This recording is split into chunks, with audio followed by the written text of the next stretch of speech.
伫咧宜兰，就一位自细汉食南方蚵仔庙口美果大汉的民众，伊为着要推广台语甲台湾的点心，特别请台语老师甲一寡菜单全部改做是台语，也有拼音的字，希望会当食到好滋味，也会当学到台语。完啊，过来加这。他是钓鱼汤。囡仔遐用罗马拼音读菜名，爸爸是看汉字。来食小姐的这对爸仔囝认真研究菜单，读出什么汤吹出来米糕顶头有的配料。掺红葱头，7%无掺豆粉，正港鱼酥，鸡仔肉。鸡仔鱼。店员讲，其实逐工接触的人客对读台文菜单的反应拢真无同。大家看咧，都会感觉讲这是啥物字？这是咩来念？比如讲，啥物是常常你讲问的？然后常常问的就是钓鱼汤。一般的人是讲叫做素食汤，汤内底阮就会掺钓鱼菜，所以比较做钓鱼汤。店头家罗仔上先生也讲出一当前开一间专卖米果的小食店，想要推广台文的理念。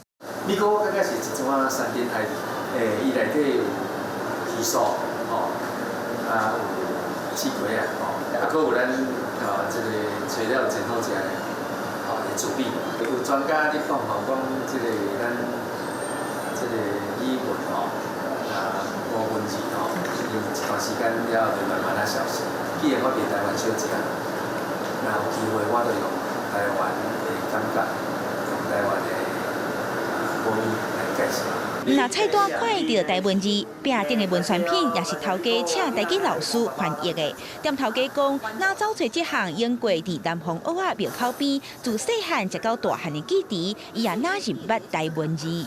这是一个开始啦，我是讲一开始应该若讲为一开始就要趁钱话，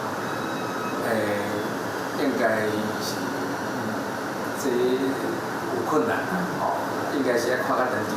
本身以前我就是来山仔街，还佫有袂歹的用餐环境，还佫阮注重食材。